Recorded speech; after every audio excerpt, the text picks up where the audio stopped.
Buenas tardes a todos. Continuamos hoy, segundo día, segunda jornada de estas jornadas que hemos preparado previas a la festividad de nuestra patrona, la Virgen del Perpetuo Socorro. Sé que es poco menos que una canallada a estas horas, en estos días de tanto calor, el haceros venir aquí. Y bueno, agradeceros, daros las gracias. Hemos seguido respaldando lo que ya había, que era un premio que se da todos los años, un premio que nosotros lo pusimos con el nombre de José Ángel Gómez de Caso. El 0,7% del presupuesto se dedica a organizaciones que colaboran y que participan en proyectos de cooperación internacional. Seguimos con eso y además hemos intentado conseguir que esto, además de perpetuar este aspecto, pues que ir más allá y crear esta oficina, que además de la oficina en sí conlleva una página web que Raúl González Gala pues ha tenido a bien de diseñarla y de hacer una página para informar a todos los segovianos y toda la gente de fuera que quiera participar en proyectos de este tipo. Entendemos que es fundamental que cualquier compañero médico o sanitario que quiera participar y colaborar sepa qué cauces y tener información. Y para ello, si no se hace a través de estos organismos, de estos colegios o fundaciones, la verdad que la eficiencia se pierde por el camino y, como sabéis, pues muchas veces se dedican esfuerzos y presupuestos, dineros y demás que luego van a parar a sitios que no deberían de ser así. Yo sin más dilación, no soy el protagonista esta tarde, yo creo que son ellos. Voy a hacer que Nines haga la presentación de los que van a hablar esta tarde. Nines, cuando quieres. Pues sí, un poco hemos organizado esta jornada... Ay, perdón. ¿Está encendido? Sí, me oís, ¿no? Sí. Que hemos organizado esta jornada y tenemos a tres invitados. Uno, el primero es Yolanda López Bailón, que ha estado ya en este colegio, es la directora técnica de la Fundación de los Colegios Médicos para la Cooperación Internacional, y ya estuvo el año pasado con nosotros presentándonos un poco qué era la Fundación de los Colegios Médicos. Y bueno, en realidad ella lo ha visto nacer y lo que va a hacer hoy es un poco presentarnos de nuevo la fundación, pero un poquito haciendo hincapié en aquello los avances que ha habido. Nuestro siguiente invitado, voy por orden, pero es fácil de distinguir porque es el hombre de la mesa, pues es el doctor Tomás López Peña. Él es médico de familia, estuvo vinculado a Segovia muchos años, fue médico rural durante bastantes años hasta que dio el salto a la cooperación internacional. Yo creo que ha sido una de las personas que más ha arrastrado a la cooperación internacional de esta provincia, entre ellos a mí, ¿no?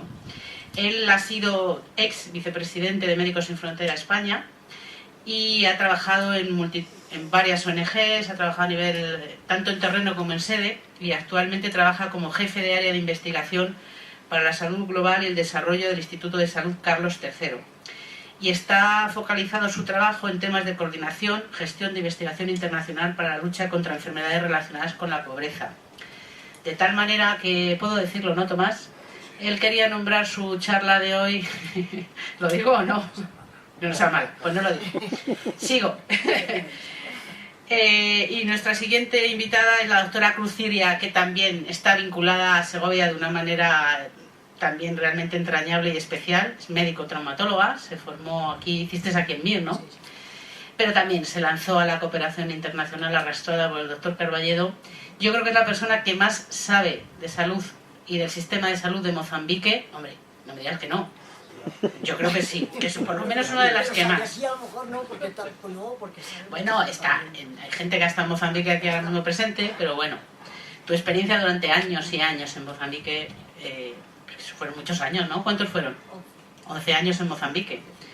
Actualmente trabaja para la ECI, para la Agencia Española de Cooperación Internacional, y es jefa de área de salud dentro del Departamento de Cooperación Sectorial, en la Dirección de Cooperación Multilateral, Sectorial y Financiera. Pero vamos, de lo que se dedica es de salud en AECI.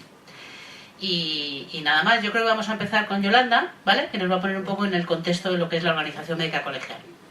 Vale. Cuando quieras. ¿Por ahí?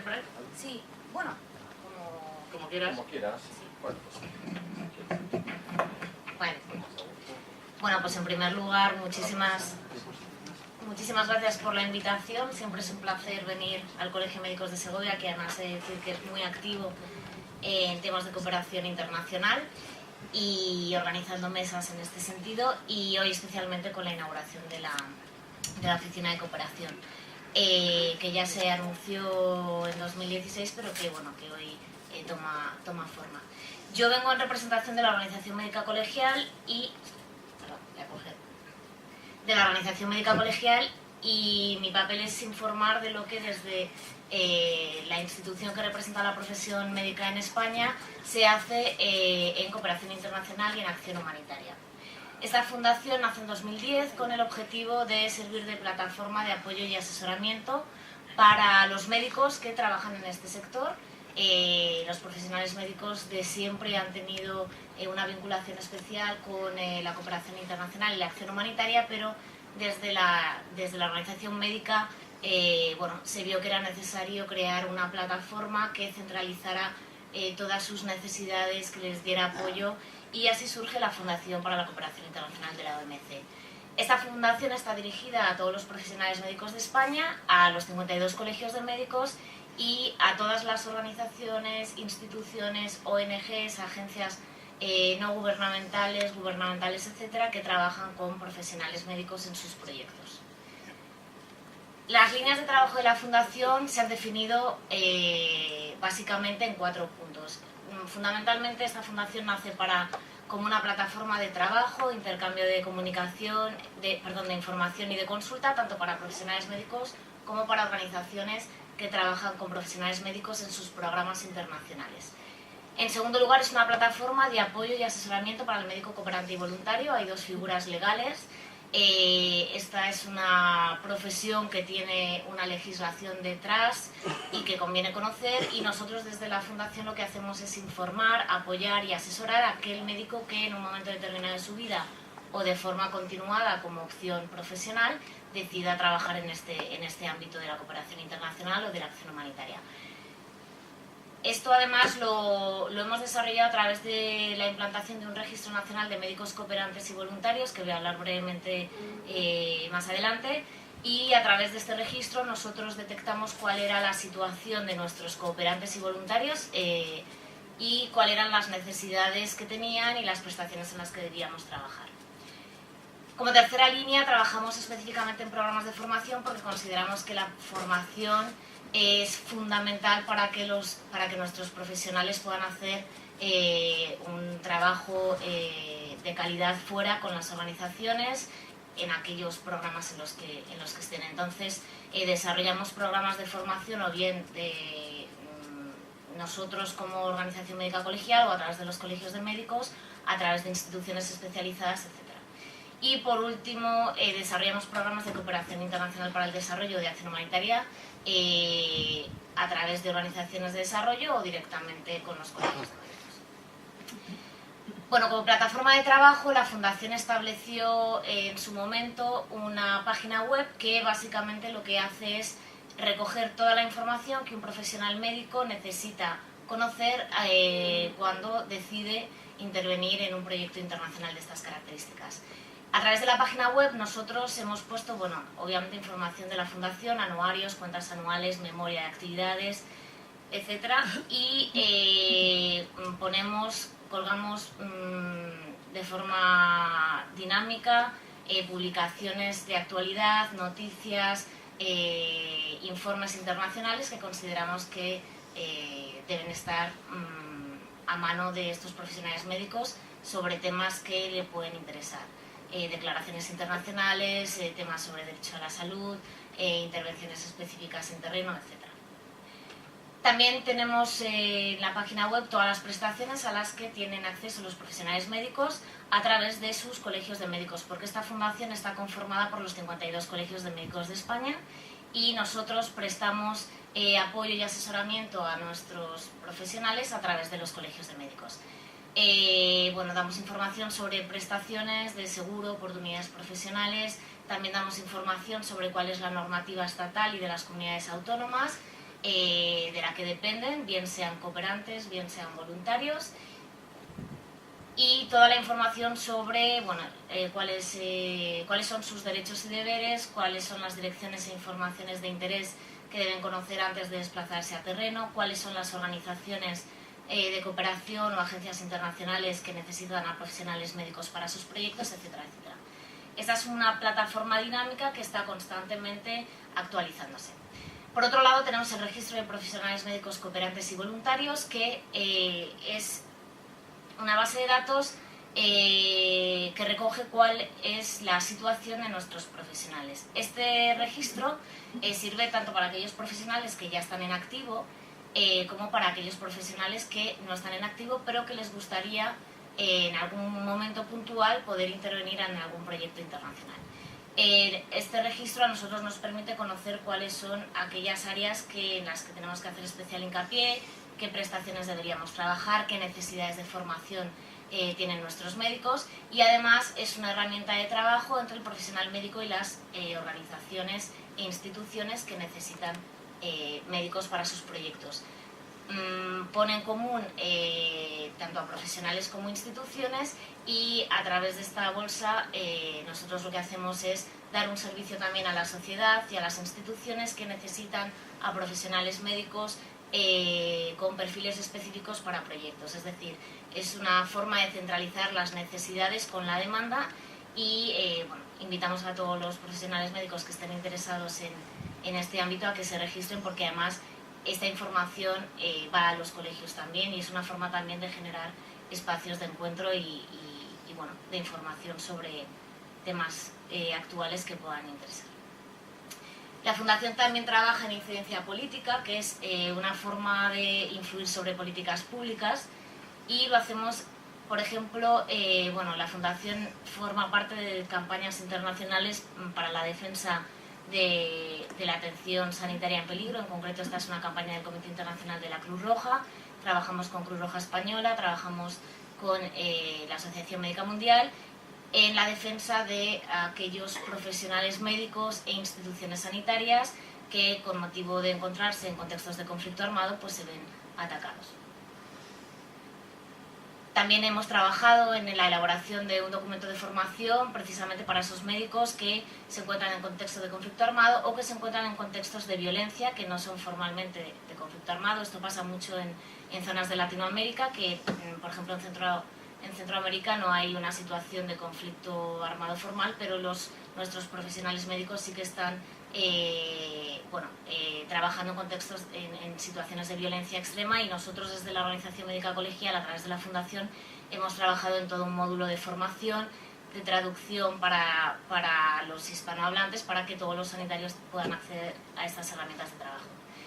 Y también hemos trabajado aquí en España en la revisión de la normativa aplicable al personal estatutario de los servicios de salud, también laboral, porque a través del Ministerio de Sanidad y de AECID, del Ministerio de Exteriores, y con Médicos Sin Fronteras, decidimos que había que mejorar revisar la normativa, porque el sistema que había hace un par de años, hasta 2015, que se implantó una enmienda en la ley del voluntariado, los profesionales médicos que se desplazaban a terreno, luego al volver otra vez a sus puestos de trabajo, pues se les penalizaba involuntariamente, no se reconocía ese trabajo en el exterior, etcétera, etcétera.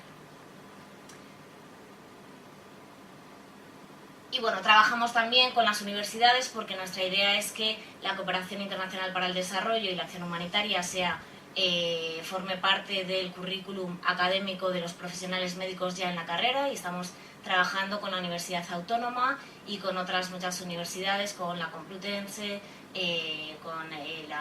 estamos ahora desarrollando toda una red de trabajo con universidades para precisamente implantar una formación práctica y permitir que los estudiantes de medicina tengan una experiencia formativa durante los últimos cursos en contextos sanitarios de países empobrecidos.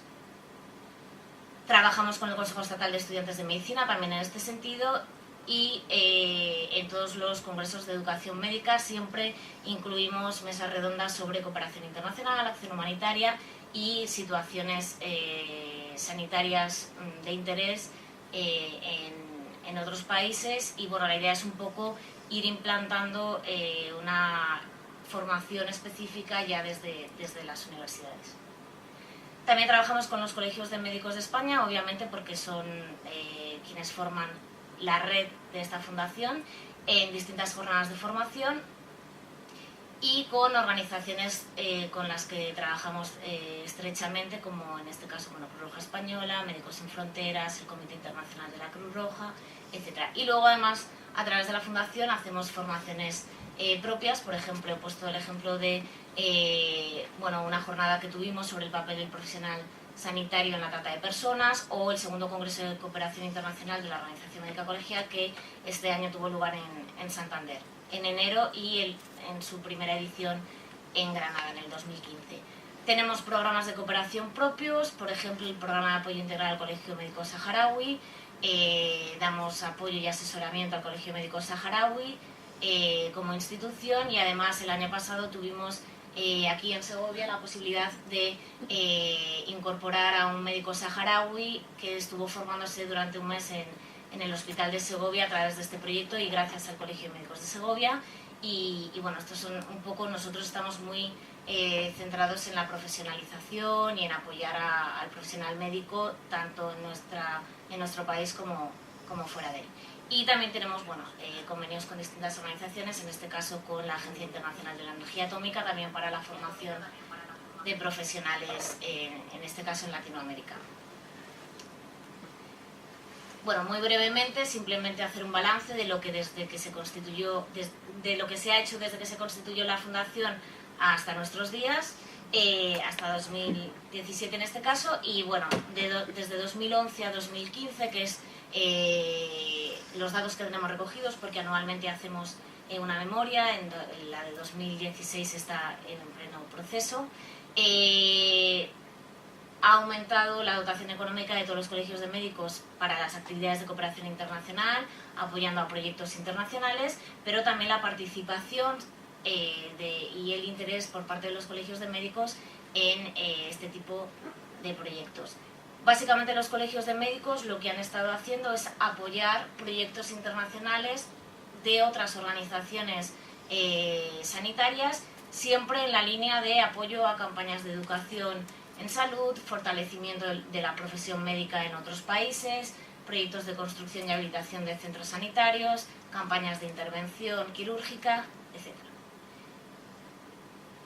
Y sensibilización, educación, se han desarrollado muchos programas de formación en los colegios de médicos, y además se está creando una red importante en cada colegio con los profesionales que están interesados y que trabajan en este ámbito, también un poco para valorar cuáles son sus necesidades y desde el colegio darles apoyo. Las oficinas de cooperación y secciones de cooperación de los colegios de médicos ha aumentado de 8 oficinas en 2010 a 24 en 2017, la última hoy en Segovia, inaugurada formalmente.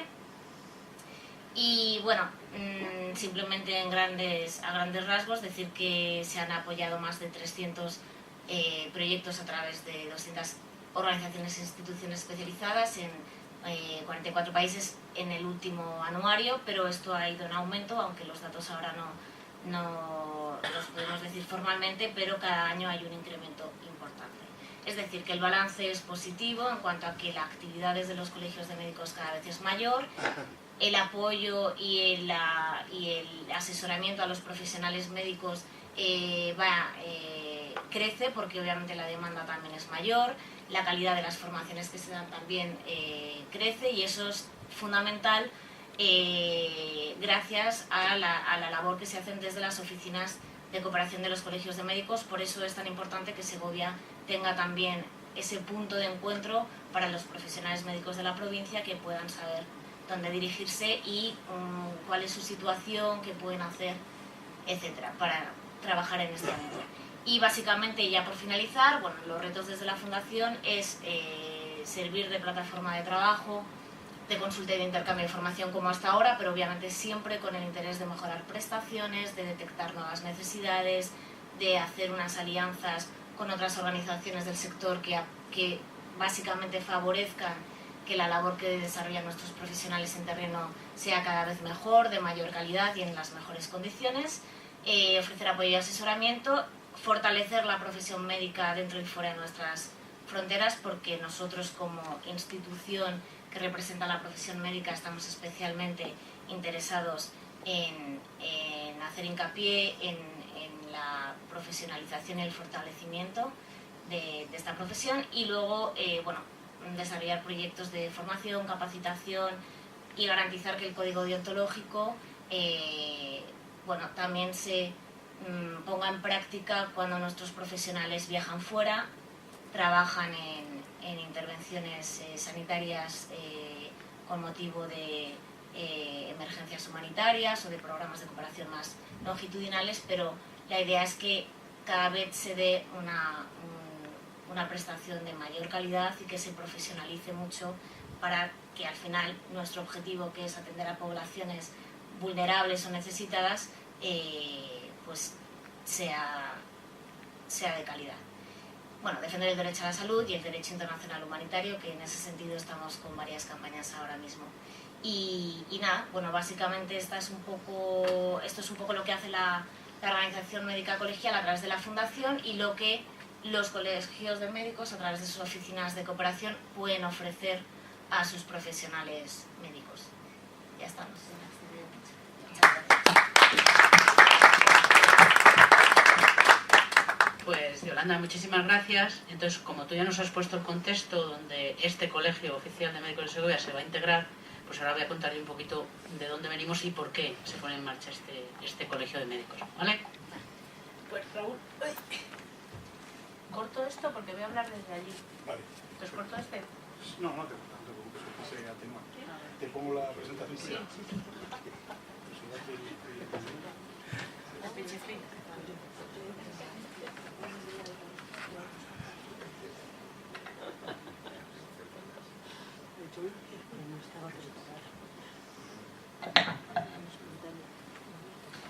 Pues bueno, buenas tardes a todos, muchas gracias por venir en esta tarde tan calurosa. Muchas gracias a los que nos estáis viendo en streaming y a los de otras provincias que alguno hay enganchado a estas nuevas tecnologías. Yo voy a echar una mirada a la cooperación internacional, pero enfocándome aquí en el Colegio de Médicos de Segovia, puesto que hoy estamos inaugurando nuestra oficina. Esto parte de que en la Asamblea del 10 de diciembre del 2008 el Colegio Oficial de Médicos decide dedicar el 0,7 de su presupuesto a proyectos de cooperación. Y uno se pregunta, bueno, ¿y por qué el 0,7? ¿Qué manía les ha dado a estos, no? Pues al fin y al cabo porque en 1980 la Asamblea General de Naciones Unidas decide aprobar que los países ricos deberían dedicar el 0,7% de su PIB a ayudar al desarrollo a aquellos países con menos recursos, ¿no? Hay que tener en cuenta que en 1981... Acordaros que es que cuando aprueba este colegio de 07, en el 81 España deja de ser considerada receptora de ayuda. Es que hemos sido receptores de ayuda hasta hace bien poco, que parece que ha pasado mucho, pero no tanto, ¿no? Bien, dejamos de ser receptores en el 81, en el año 91 España es declarada donante por el CAD, por el Comité de Ayuda al Desarrollo. O sea que hasta el año 91 no hemos sido donantes, estamos donde estábamos. Bien, pues en el 94 ya un grupo de jóvenes se acampa frente al Ministerio de Economía y empieza a exigir al gobierno, un poco fue como el movimiento Mayo del 15 de mayo de ahora, se acamparon ahí enfrente y empezaron a reclamar, venga, que ya somos donantes, y se monta la plataforma del 07. Para mí este movimiento del 07 supuso el despertar de la conciencia social para la lucha contra la pobreza. Yo acababa de volver de Ecuador en ese momento y participé en lo que fue el movimiento 07 de Segovia. Hubo manifestaciones, nos encerramos en la catedral, esta es una foto de Madrid de aquella época, y en ese contexto es donde nace la petición de la ayuda del 07, ¿no? Entonces empieza a crecer la ayuda oficial al desarrollo española. Yo creo, no sé, vosotros que trabajáis en AECI, si estáis de acuerdo conmigo, los que hemos trabajado en AECI, a mí me parece que fue un poco intoxicación y tuvimos muchísimos recursos. Durante los años del 2008 al 2011 España llegó a ser el 11º donante mundial y el 16 en términos relativos. Se llegó a presupuestar el 0,5% del presupuesto del PIB. Se creció muchísimo en cooperación, pero yo creo que se nos indigestó. No sé, Cruz, ¿tú qué opinas? Pero yo creo que faltaban profesionales, faltaban estrategias, en fin, se nos indigestó un poquitín. Pero desde el 2010 y se hizo lo que se pudo, no estoy criticando, pero del 2010 al 2014, pues ¿qué ocurre? Nos llega la crisis y esto desciende a un 68% de tal modo que España ahora mismo no está cumpliendo lo que la Unión Europea ha declarado como obligatorio, ¿vale? Que en el 2015 todos los países de la Unión Europea deberían dedicar el 0,7% de su presupuesto a proyectos de cooperación. No lo estamos haciendo, porque en el 2016 el presupuesto es el 0,21, o sea, una birria comparado con el 0,5 que llegamos a presupuestar en los años de esplendor y de gloria, ¿no? ¿Y dónde se enmarca todo esto? Pues hasta el 2015 se marcan los Objetivos de Desarrollo del Milenio, que era un compromiso de todos los líderes mundiales de no escatimar ningún esfuerzo para conseguir cambiar las condiciones de pobreza en el mundo, ¿no? Se fijaron 8 objetivos que se debían alcanzar en el año 2015 y si los repasamos uno a uno, pues la verdad, por ver cómo estamos ahora, estamos en el 2017, pues hombre, si uno se lee el informe mundial que publicó Naciones Unidas, pues se ha avanzado mucho, pero queda mucho por hacer. Por eso seguimos en marcha con la cooperación, porque no está hecho. El objetivo 1 era erradicar la pobreza extrema. Hasta el año 2015, pues seguimos que el 14% de la población vive con menos de $1,50 al día. El objetivo 2 era lograr la enseñanza primaria universal. Pues aproximadamente 57 millones de niños en edad de recibir enseñanza primaria no asisten a la escuela. El objetivo 3, que era promover la igualdad de género y el empoderamiento de la mujer. Me encanta esta palabra, empoderamiento. Sí, la hemos copiado de los ingleses. Pues bien, solo 1 de cada 5 miembros en los parlamentos es mujer en el año 2015.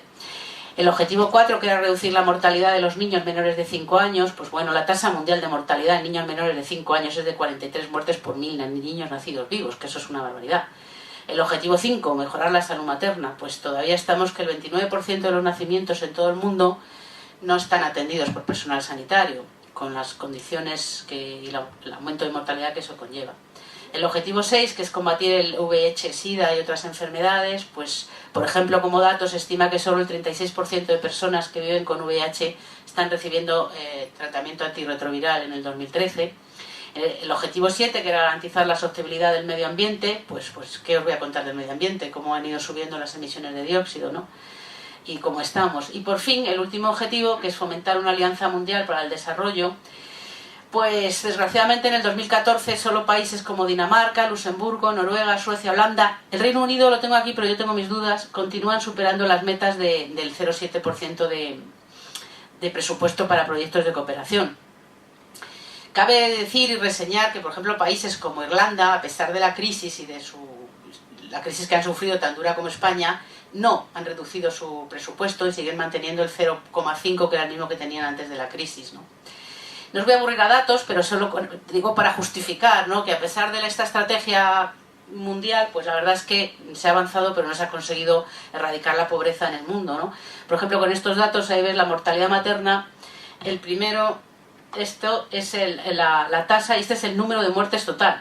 21 mujeres murieron en España en el 2015 relacionados con la maternidad, 21. En Tanzania, 8.200 y seguro que está le faltan un montón, seguro. Y esta es la tasa. O, por ejemplo, la mortalidad neonatal, pues podemos ver cuál es la de España, cuál es la de un país medio y cuál es la de un país con un índice de desarrollo pues más bajito, ¿no? Las diferencias son brutales. O, por ejemplo, cogiendo otro indicador, todos estos son indicadores de Naciones Unidas, España tenemos 4,8 unidades de radioterapia por cada millón de habitantes. En Tanzania, vamos, es que ni se ven. Y en Perú, 1,1, ¿no? No quiero aburriros más con datos, pero es esto por lo que seguimos todavía trabajando, porque los partos atendidos por personal cualificado en Tanzania son solo el 56%, el 90% en Perú, no hay datos en España porque prácticamente es el 100%, algún caso aislado de alguna que pare en un taxi y la atiende el taxista, pero los demás están todos bajo control. El 42% de la población infantil afectada por malnutrición crónica en África sigue siendo un gran problema, la mortalidad infantil, como podemos ver, o grandes problemas de malnutrición que se siguen dando en bolsas en el mundo, ¿no? Bueno, eso era hasta el año 2015. ¿Qué ocurre a partir de 2015? Dice, vale, no lo hemos conseguido, pues nos metemos en lo que son los nuevos objetivos, los nuevos objetivos de desarrollo sostenible, que son los que han tomado el relevo a partir de 2015, que yo creo que un poco Cruciria nos vas a meter en esta estrategia ya, ¿no? El objetivo es hasta el 2030 y el objetivo pues sigue siendo un poquito el mismo, erradicar la pobreza y crear modelos de vida, pero aquí se añade y se hace mucho hincapié en lo de sostenibles, ¿no? Por el tema vamos un poco mal. Entonces, ¿qué ocurre? En este contexto, este es todo el contexto donde se embarca el Colegio Oficial de Médicos y se embarca, como hemos dicho, en el 2008 se aprueba el 07. Y a partir de ahí, felicitaciones al colegio porque siempre ha cumplido y el 0,7% del presupuesto de este colegio ha ido dedicado a proyectos de cooperación. Esta es la lista de las organizaciones en las que se les ha ido entregando año a año. No pongo la lista de proyectos, pero están disponibles, por supuesto, en los anuarios del colegio. Se han empezado a hacer algunas actividades, como por ejemplo la conferencia del año pasado, donde estuvo Yolanda, la presentación de la situación sociosanitaria de los campamentos de Team Food, también el año pasado. Ya Yolanda nos ha comentado que se recibió a un médico saharaui que realizó su reciclaje tanto en el hospital como a nivel de atención primaria. Entonces, ¿por qué una oficina de cooperación internacional en Segovia? Pues yo creo que con todos los datos que hemos expuesto aquí se justifica más que de sobra, o por lo menos para mí, ¿no? Pero sobre todo porque el proyecto estrella de la cooperación es el de los derechos humanos, y uno de los derechos humanos es el derecho a la salud, tal como se recoge en la Declaración de los Derechos Humanos, que efectivamente toda persona y su familia tienen derecho a salud, bienestar, asistencia médica, teniendo en cuenta que la maternidad y los niños tienen un derecho especial y a cuidados especiales, ¿no? Pues esa es la razón principal de montar una oficina de cooperación, por lo menos para mí. Pero hay otras razones, y es que, por ejemplo, en este colegio, pues yo no sé por qué, yo no sé si porque ha habido colegiados que han tirado y que han sido como ejemplos, pero desde luego hay un montón de colegiados que han participado en proyectos de cooperación. Algunos incluso ya no trabajan como médicos, tenemos aquí dos buenos representantes como médicos activos, pero que han salido de aquí, han salido de este colegio. Yo creo, en mi pequeña experiencia o de la gente que yo conozco alrededor, hay más de 20 colegiados que han participado en proyectos de cooperación, tanto en el terreno o en Madrid, ¿no? Colaborando con distintas ONGs. Este número importante yo creo que reclama eso, pues una oficina de cooperación. ¿Qué ofrecemos? ¿Qué ofrecen? Pues integrarnos en la red que ha explicado un poco Yolanda. ¿Qué ofrecemos? Integrarnos en esta red y procurar una información que vamos a intentar que sea un poco más cercana para los colegiados, ¿no? Esto es lo que vamos a ofrecer, un poquito, y ya, poco más tengo que decir. Raúl va a contarnos brevemente, para los colegiados, un poquito cómo está estructurada la oficina y sobre todo cómo acceder a nivel de la plataforma. Cuando haya más tiempo o persona que tenga más interés o tenga algún problema, se puede comunicar directamente con Raúl o conmigo sin ningún problema para ver qué hacemos. Y desde aquí yo quería lanzar un mensaje, porque yo he puesto esto en un contexto internacional, ¿no? Cómo nace la Oficina de Cooperación de Segovia. Pero me gustaría, no he querido hacerlo en esta presentación, pero hacerlo en un contexto pues más de la comunidad autónoma y emplazar a otros colegios de médicos para reunirnos y ver cómo está Castilla y León en el tema de cooperación internacional, fundamentalmente en salud, que es lo que nos une a todos, ¿no? Pero eso yo creo que se merece un trato y otra sesión especial. Y muchas gracias. Muchas gracias, doña Solo. Ah, vale. Porque yo lo tengo que hacer con el navegador. Bueno, lo que yo os voy a contar es a través del acceso a la página web del colegio. Entonces voy a abrir un navegador.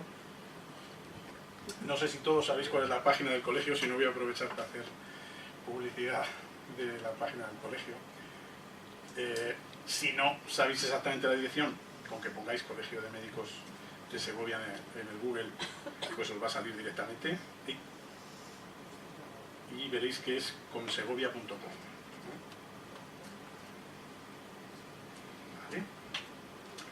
Bueno, consegovia.com, como veis, aquí le damos a acceder y el apartado de la página o la sección dentro de nuestra página web dedicada a la Oficina de la Cooperación Internacional lo tenéis aquí. Entonces accederíamos pulsando en este elemento y tiene, como veis, hemos procurado que no fuera muy extensa, son estos apartados que veis en el lateral, ¿no? Como veis, por un lado es que es una Oficina de Cooperación Internacional, aquí os explicamos un poquito qué es la oficina y qué es lo que ofrece.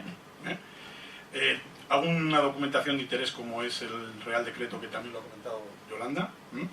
Las memorias de precisamente la fundación de la OMC, para que las podáis descargar desde aquí. Y muy importante, pues la persona de contacto Nines, ¿no? Como veis, el teléfono es el teléfono del colegio y esta es una dirección que hemos habilitado específicamente para la oficina de cooperación, que nos llegará aquí y la derivaremos a Nines cuando nos hagáis algún tipo de sugerencia o de pregunta, ¿no? También hemos incluido aquí el acceso a la convocatoria de la subvención del premio José Ángel Gómez de Caso, ¿eh? Desde aquí pulsando lleva también a las bases y qué hay que hacer para optar a este premio. Hay una serie de documentos que debe de rellenar la persona que se presente, bueno, la institución que se presente al premio, pues están aquí, los descargáis y se pueden rellenar. Y os emplazo a que participéis. Todos los años nos gusta que nos mandéis el mayor número de propuestas, ¿no?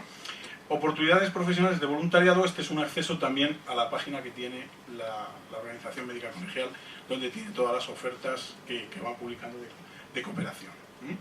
Vale. La siguiente sección, muy importante, el seguro médico y de vida del cooperante. También información relevante a este tema. No voy a centrarme mucho, es un texto un poquillo largo. Os emplazo a que lo leáis cuando tengáis un tiempecillo. El formulario de registro del médico cooperante. Este es el más importante. Lo único que voy a hacer un pequeño salto, os voy a contar estos dos últimos que son muy cortos y vuelvo en un momento a este, que es un poquito más largo.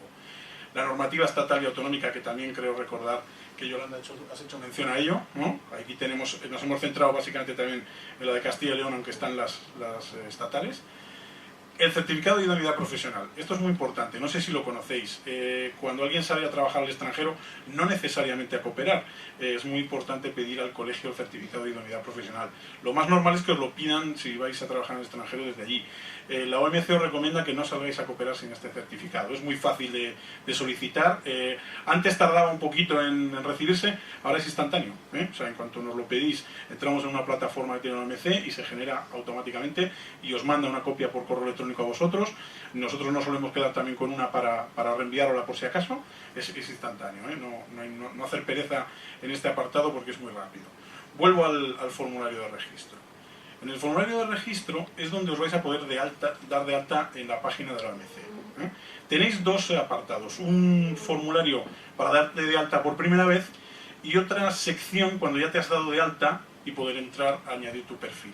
Pero esa sección se ha anulado. ¿Sí? Solo va a haber uno, si es que así vale, pues esto... se ha centralizado en uno. Vale, Claro, bueno, es que pues entonces eso es importante que me lo cuentes porque entonces la de alta entonces es la que no existe. Solo es la de acceso a los profesionales médicos ya registrados, era la que existía antes, que había dos tipos de registro que se han unificado en el único, que es el Registro Nacional de Médicos Forenses. Vale.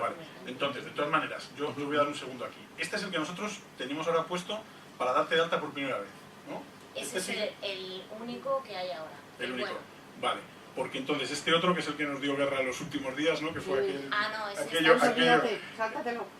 O sea, este entonces ya no está activo.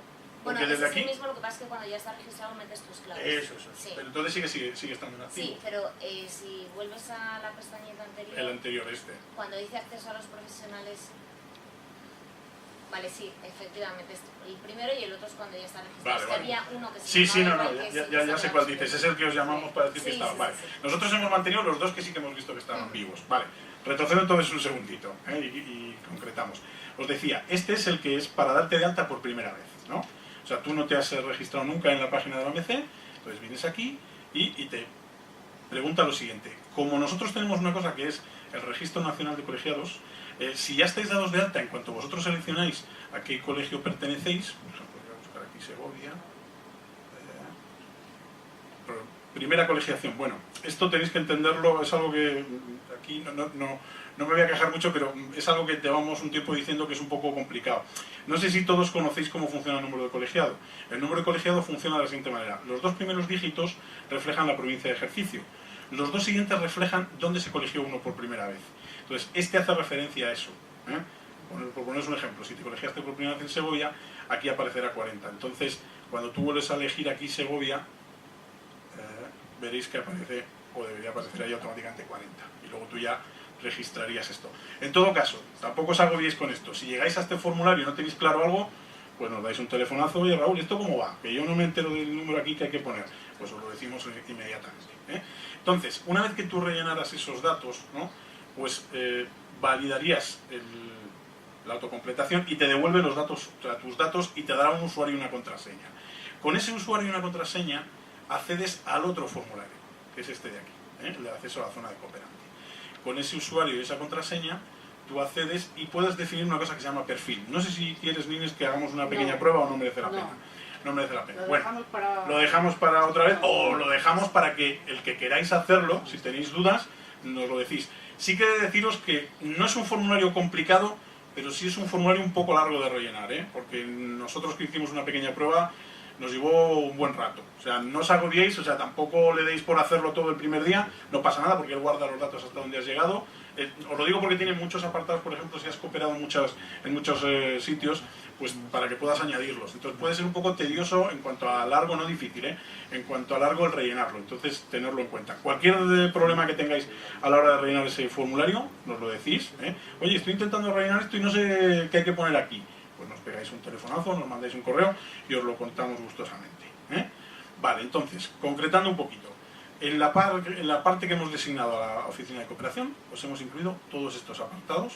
Todos son muy importantes, está claro, pero especial énfasis en el formulario de registro de médicos cooperantes y muy importante el certificado de idoneidad a la hora de salir al extranjero.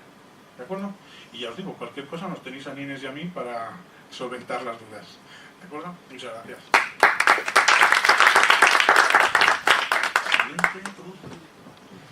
Vamos a ver. Espérate, este es el tuyo. Sí, es este, ¿verdad? ¿Vienes? Digo, sí, este.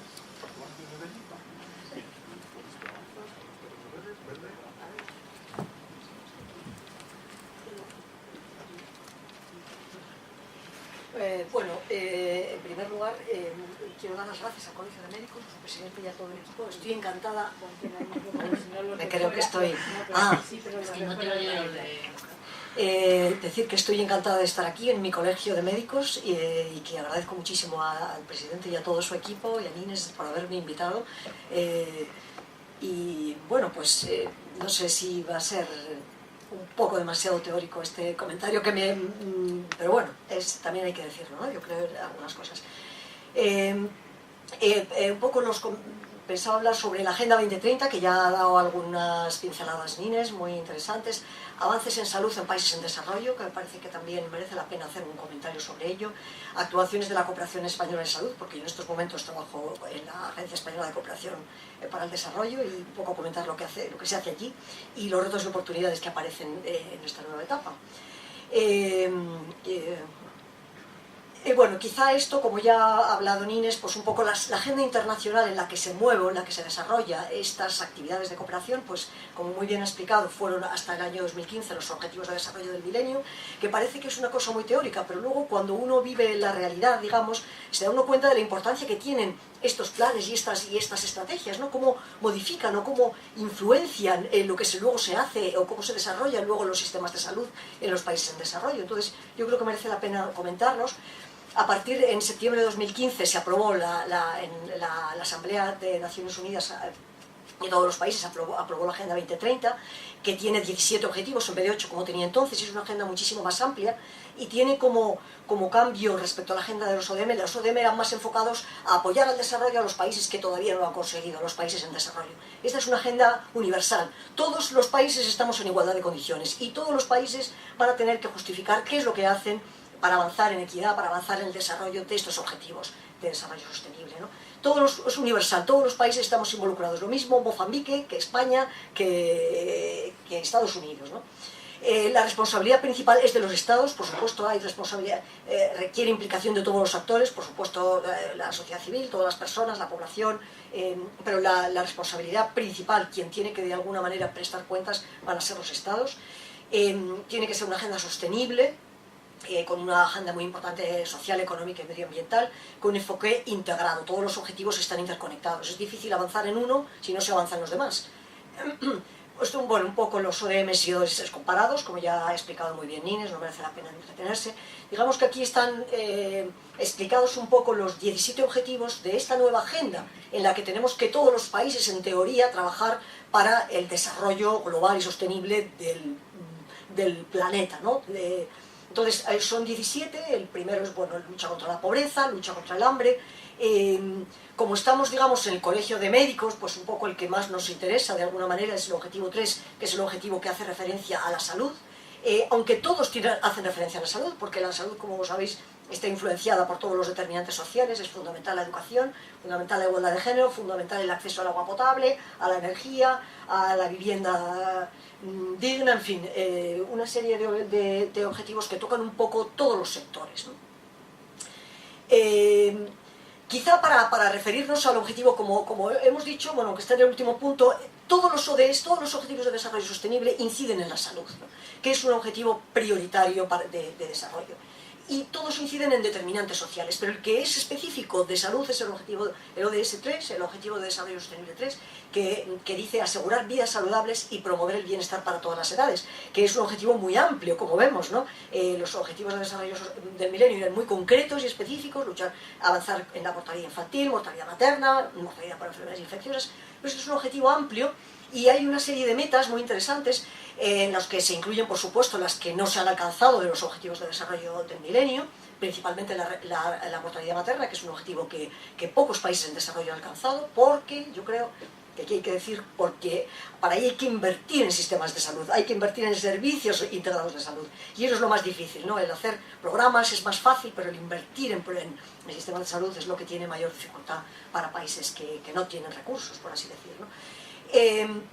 Bueno, se han incluido, que me parece muy interesante, la lucha de reducir la mortalidad por enfermedades no transmisibles también. Parece que siempre hablamos que es fundamental en los países en desarrollo las enfermedades transmisibles, la malaria, la tuberculosis, el SIDA, la leishmaniasis, una serie de enfermedades infecciosas, pero también hay que tener en cuenta que hay muchísimas enfermedades no transmisibles.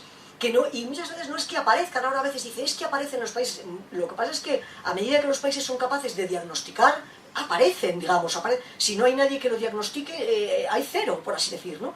Yo creo que es muy interesante que se van incluyendo reducir número por muertes por accidentes de tráfico, que nosotros como traumatólogos, por ejemplo, aunque hay que hacer políticas de lucha contra los accidentes, es fundamental el último punto, que es el tratamiento de los enfermos que llegan o que no llegan a los hospitales.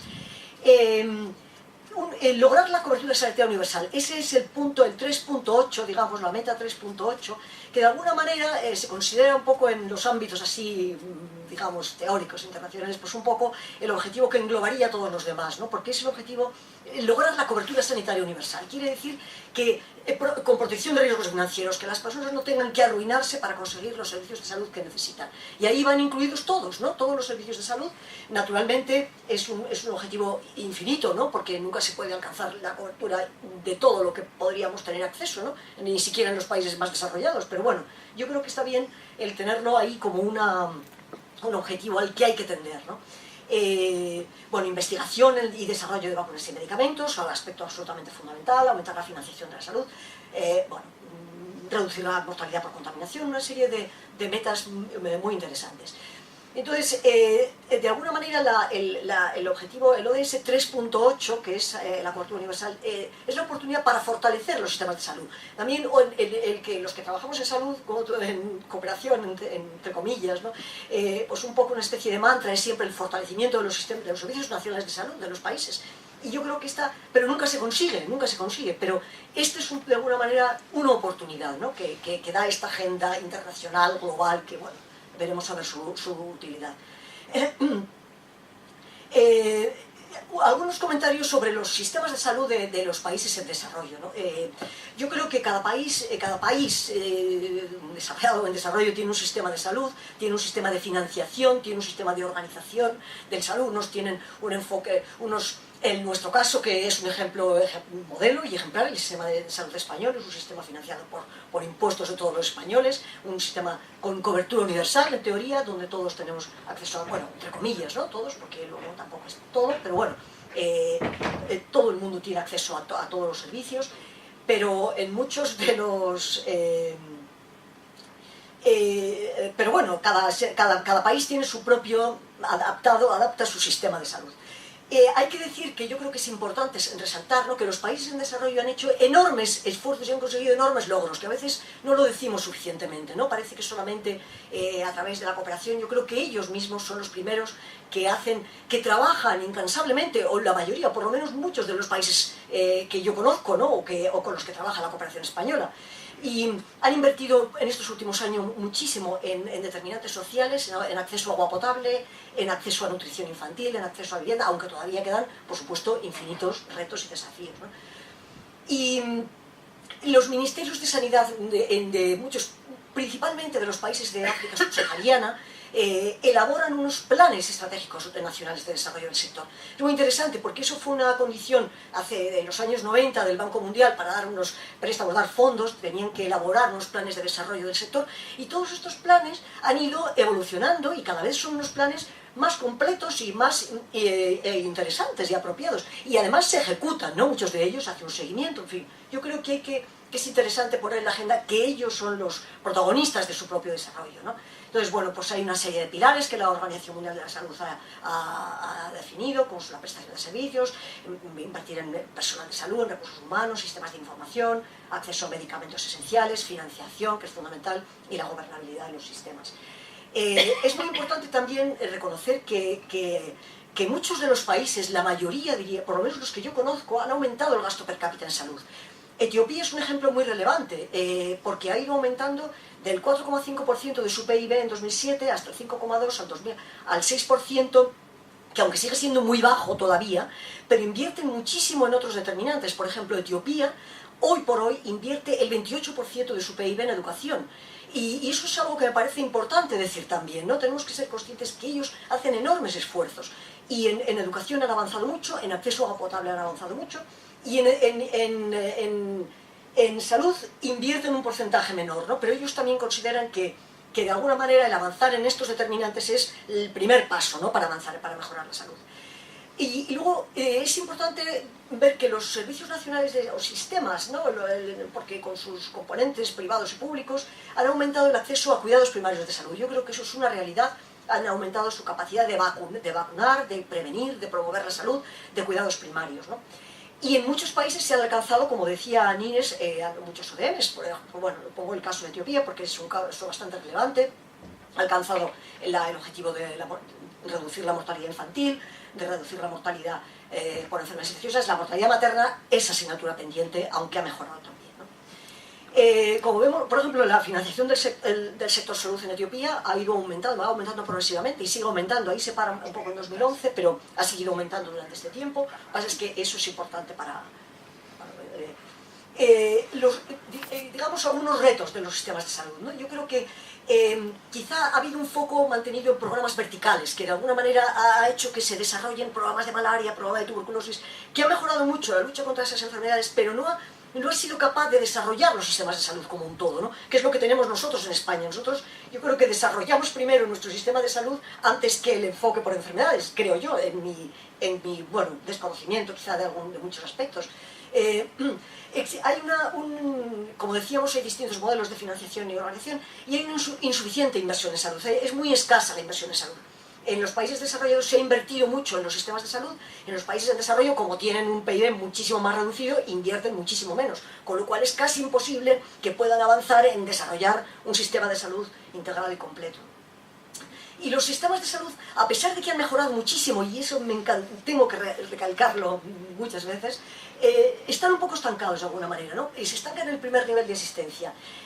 Para los pobres no tienen capacidad para acceder a los servicios especializados, por ejemplo, ¿no? Porque en muchos países esos ya pertenecen al sistema privado, y el que tiene posibilidades pues puede ir a un hospital o puede ir a operarse, pero no el más pobre. Un segundito. No, que acabe. No, es que se tiene que marchar Yolanda, que tiene tren a las 7 y entonces no le va a dar tiempo a llegar al tren. Lo siento la interrupción, pero puedes continuar. No. Bueno, muchísimas gracias por la invitación y nos vemos. Siento tener que irme a mitad. Bueno, adiós, Yolanda. Que no corras. No corras, que ella tranquila, que ella tiene que salir. No, porque a veces... bueno, pues un poco el estancamiento, ¿no?, de los sistemas de salud en el primer nivel de asistencia, con una insuficiente capacidad de formación y desarrollo de los servicios especializados, dramática escasez de médicos especialistas, falta de desarrollo de servicios quirúrgicos y de anestesia. Yo creo que esto es una asignatura pendiente por lo menos de todos los países de renta baja, de África subsahariana, ocurre en todos los países principalmente. Y esto repercute en el funcionamiento del sistema, son sistemas frágiles de salud, ¿no? Entonces, quizá para poner algún ejemplo que conocemos bien, pues Mozambique, ¿no? que conocemos muchos de los que estamos aquí, pues actualmente tiene unas estadísticas del año 2016, tiene 21 cirujanos generales mozambiqueños, ¿no? Que es un poco para una población de 20 millones de habitantes. Traumatólogos, hay 10 traumatólogos, ¿no? Cuando el doctor Carballedo empezó su periplo... Pero bueno, sería el único cuando empezó, ¿no? Él formó, él y otros especialistas, un alemán que todavía está allí, por cierto, que es un especialista en ortopedia pediátrica, y varios rusos que han colaborado muchísimo. Los médicos rusos han hecho una enorme labor, y los cubanos han hecho una labor impresionante de formación especializada. El doctor Carballedo formó a los 5 especialistas que había cuando yo llegué en el 96, porque Juan llegó en el 89. Cuando yo llegué ya había 5 especialistas mozambiqueños. Claro, hay que tener en cuenta que Mozambique, la independencia fue en el año 75, y en el año 75 no había un médico mozambiqueño, eran todos portugueses. Entonces, el que luego fue el jefe del servicio de traumatología, el doctor Langa, era un enfermero. Entonces se tuvo que formar como médico, ya que tenía 40 y tantos años, y luego hacerse especialista, con lo cual es... Pero lo más dramático no es eso, lo más dramático es que 20 años después, en el año 2016, tienen 10 especialistas traumatólogos, ¿no? Entonces eso dan ganas de llorar, porque algunos de ellos, por desgracia, han fallecido, de estos 5 originales, otros están jubilados, y aquellos que el doctor Carballedo contribuyó a formar, pues son hoy en día los que están, forman parte de esos 10. Claro, 10 en un país, imaginaros, de 20 millones de habitantes. En todos los hospitales provinciales del resto del país no hay un solo especialista mozambiqueño, prácticamente. Ahora hay alguna pediatra, que son la mayor parte doctoras, y algún escaso cirujano, pero por ejemplo traumatólogos no hay ninguno en todo el país, uno en el hospital. Con lo cual eso supone un auténtico drama para el desarrollo de los servicios de salud, ¿no? En Etiopía también es bastante... En Etiopía han mejorado, tiene un nivel un poco mejor. Y todo esto no quiere decir que ellos no hagan esfuerzos, pero hay una especie de círculo vicioso, ¿no? en el desarrollo de los servicios de salud, que no llegan a evolucionar. En Etiopía pasa un poco lo mismo, ¿no? Que en el sistema público luego pasa otra cosa también, que los especialistas trabajan en los hospitales privados y no trabajan en los hospitales públicos, o trabajan en el público y el privado, como hacen, por ejemplo, en Mozambique y como hacen también en Etiopía. Entonces, digamos que es un poco que hay que hacer una reflexión, ¿no? sobre este aspecto. La escasez tremenda que hay de médicos en general, de profesionales de salud, lo vamos a decir, y también de especialistas, no podemos olvidarlo, ¿no? Es el Hospital Central de Maputo, con su... bueno, la cooperación española trabaja en salud desde hace... Yo me incorporé hace unos cuantos años a la cooperación española, un poco bueno, pues... no se sabe por qué, por vicio, por casualidad, no sé muy bien. Y digamos que el sector salud ha sido un sector prioritario, aunque ahora está venido a menos, cosa que es una pena y auténtica, y yo creo que entre todos hay que luchar porque se vuelve a poner en la agenda. Y su prioridad es intentar apoyar el fortalecimiento de los sistemas nacionales de salud, ¿no? Y ahora es una oportunidad con la cobertura sanitaria universal, avanzar en cuidados primarios, pero aumentar también en el acceso a nuevos cuidados, especialidades y quirúrgicos. Apoyo a la generación de capacidades, aumento de acceso a medicamentos y vacunas, apoyo a la investigación, que aunque luego Tomás nos hablará de investigación, que él es el experto y nos pondrá verdes porque realmente se invierte poco, seguramente, pero algo se intenta, y apoyo a la formación. Y los instrumentos que utiliza la cooperación española pues son, contribuye a fondos comunes, que yo creo que es un instrumento muy interesante porque apoya, digamos, son fondos que se transmiten directamente a los ministerios de salud para que ellos desarrollen su estrategia nacional, por supuesto haciendo un seguimiento y un control y un diálogo estrecho de políticas, pero yo creo que es un instrumento que ha supuesto un enorme beneficio, ¿no? para conseguir desarrollar los sistemas de salud. Contribución a iniciativas y organismos internacionales, como muy bien ha dicho Nines antes, los años aquellos de las vacas gordas de 2008-2010, se invirtió muchísimo, se metieron muchos fondos en organismos internacionales, que ahora de alguna manera no se meten y nunca, ahora no se sabe si se debería seguir metiendo, ahora es un problema también de toma de decisiones, ¿no? de cómo hacer proyectos de organizaciones no gubernamentales, proyectos de innovación, proyectos de investigación y cooperación reembolsable, que es un instrumento que recientemente, bueno, ya lleva un tiempo, pero ahora está tomando mucho ímpetu, ¿no? en la Agencia Española de Cooperación. Como hay pocos fondos de donación, pues entonces hay un programa, el Fondo de Promoción al Desarrollo, que es un fondo de ayuda reembolsable, pero que ahora los países están también muy interesados, porque los países ya, como hemos dicho, han avanzado, tienen digamos que su producto es mucho mejor, son capaces de devolver préstamos, están muy interesados en fondos reembolsables para inversiones, porque si no, no hay manera de desarrollar los sistemas de salud y todo lo demás, ¿no? Y carreteras, y agua, y todo lo demás. Bueno, como también decía Inés perfectamente, pues un poco la evolución es un poco triste, ¿no? Como ha caído la inversión en salud de la cooperación, pero bueno, han sido digamos, fueron unas vacas gordas durante los años 2008-2010, que se llegó al 0,40 y tantos %, como bien he dicho, ahora ha caído hasta menos de 0, y realmente ha sido pues un descenso bastante importante. La evolución del presupuesto pues es muy... Y aquí un poco simplemente para comentar los países en los que la Agencia Española de Cooperación, que es la agencia del Estado, por así decir, ¿no?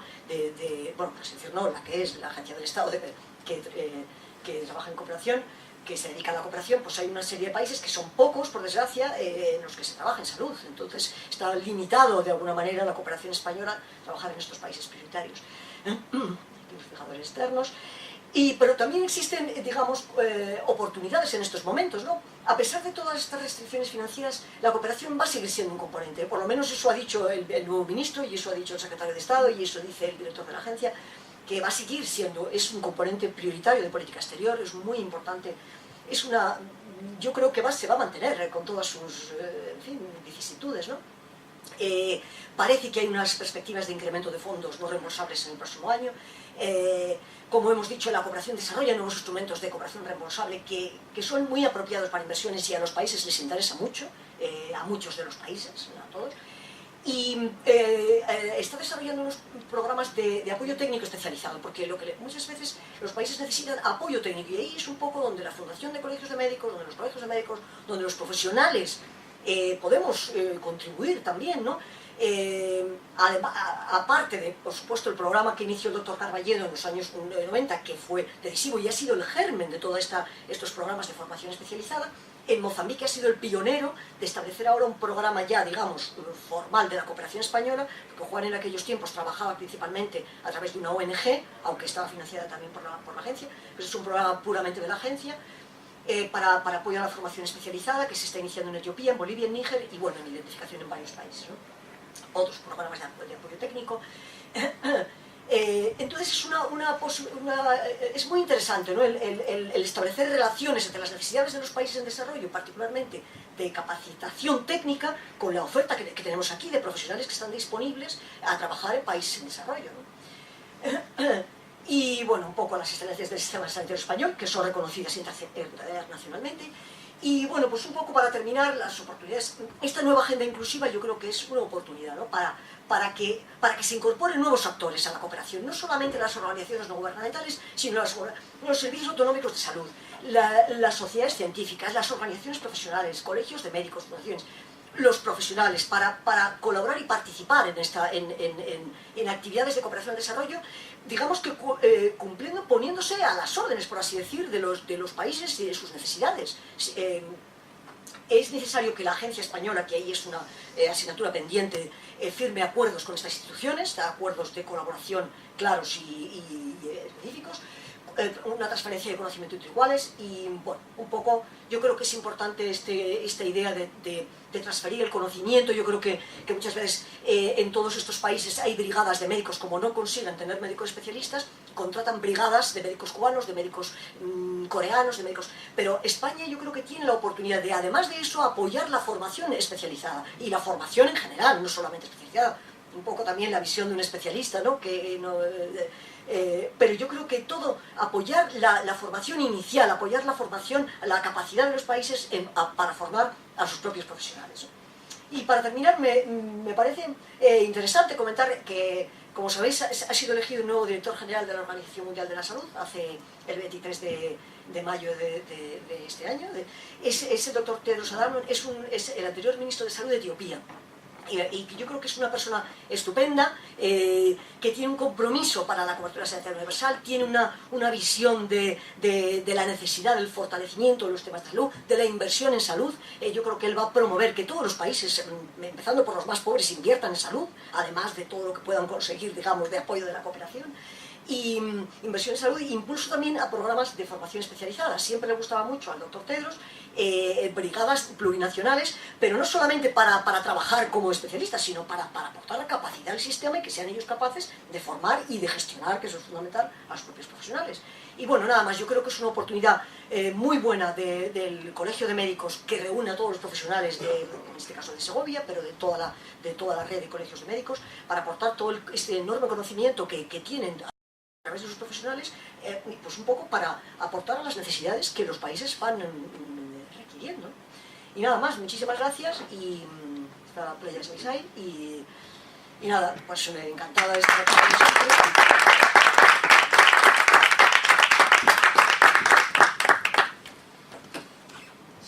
Pues nada, vamos a dar paso ya a nuestro último ponente, que es el doctor Tomás López Peña, que ha participado en un montón de campañas nacionales e internacionales. Bien, muchas gracias a todos por estar aquí. Muchas gracias al presidente del Colegio de Médicos. Además, estás en un pueblo que me encanta, Amatilla, un pueblo más bonito de Segovia. En mi opinión, el primero que conocí, además, estaba Juan Murqui. Bueno, a Cruz la conozco hace mucho tiempo, en Mozambique, en una epidemia de cólera. Yo vivía allí en una casa preciosa en Sassai, al lado del mar, y yo estaba trabajando en una epidemia de cólera y ella me recibió de mí, y estuve ahí 2 días en su casa, y la verdad es que fue 2 días fantásticos. Después no hubo ningún caso de cólera, o sea que fue todo preparativos, montamos ahí en este.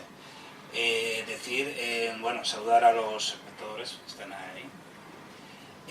Decir que me parece una idea fenomenal lo de la fundación. Yo creo que esta fundación es algo muy importante, porque siempre los colegios de médicos, en mi opinión, siempre han estado orientados políticamente, ¿no?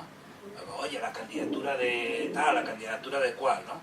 Y entonces eso hacía que a lo mejor no se pudiera consolidar pues una iniciativa tan importante como es la de cooperación, porque la cooperación tiene que ser algo que sea neutro, e independiente e imparcial, ¿no? Son los 3 principios, yo creo, de la cooperación. En ese sentido es fantástico que se haya consolidado a nivel de España esta fundación, y además es muy importante porque ayuda a una cosa que es fundamental en los proyectos de cooperación, que son los recursos humanos, de lo que nos falta siempre, ¿no?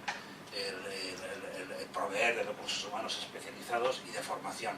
Por lo tanto, creo que hacen un trabajo en este sentido fantástico. Bueno, pues dicho todo esto, bueno, Nines también la conozco hace mucho tiempo. Yo sé que Nines está aquí en España porque ella decidió en un momento determinado criar a una hija, y eso le ha vinculado a Segovia más, pero si no, seguramente estaría ahora en Mozambique, o yo qué sé dónde estaría, porque es súper inquieta, ¿no? Bien, dicho esto, yo voy a hablar desde el punto de vista de la